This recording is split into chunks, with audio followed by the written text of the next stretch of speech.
Sono oltre 200 i posti di lavoro a rischio dalla sospensione stagionale dello storico zuccherificio di Pontelongo, il presidio fuori dallo stabilimento dopo la conferma dell'annuncio da parte della cooperativa della sospensione temporanea per il 2026 dell'impianto per la trasformazione dello zucchero. Il problema maggiore è legato sì ai dipendenti fissi, che siano circa un centinaio, ma il problema maggiore ce l'abbiamo anche legato agli stagionali, perché non facendo la campagna quest'anno perdono sia i soldi da parte della Copro B rispetto al periodo lavorato, ma l'anno prossimo non percepiranno la disoccupazione agricola. I sindacati sono vicini ai lavoratori dell'impianto unico in Italia insieme a quello di Minervio per la lavorazione dello zucchero. Dalla Regione Veneto c'è stato un intervento con il presidente Alberto Stefani e l'assessore all'agricoltura Bond. In Regione Veneto la precedente presidenza non ha fatto nulla e solo Stefani adesso ha versato 600.000 euro come finanziamento, però è troppo tardi perché le barbabietole dovranno essere seminate già a gennaio.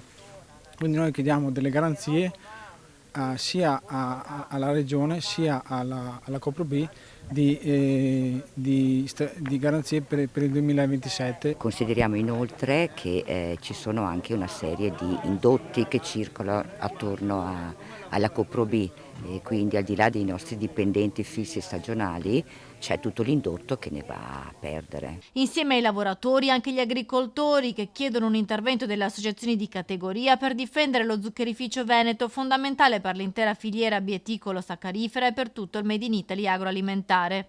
La bietola è una coltura fondamentale per l'agricoltura, per la rotazione nel terreno. E noi non possiamo permetterci, abbiamo 2 zuccherifici solo, chiuderne uno, fare con uno zuccherificio solo. L'anno prossimo chiuderà anche l'altro, siamo preoccupati per questo. Noi abbiamo bisogno di risposte veloci in questo momento perché le bietole si stanno seminando, si iniziano a seminare adesso, abbiamo un mese di tempo per metterle giù. In questo mese abbiamo anche la possibilità di aumentare la superficie a bietola, quindi non si giustifica questa sospensione della fabbrica. Anche la sindaca di Pontelongo, Lisa Bregantin, si è schierata accanto ai lavoratori dello zuccherificio, impianto storico e identitario del piccolo comune della Bassa Padovana. Sono poi preoccupata perché l'impatto sociale sarà importante, purtroppo.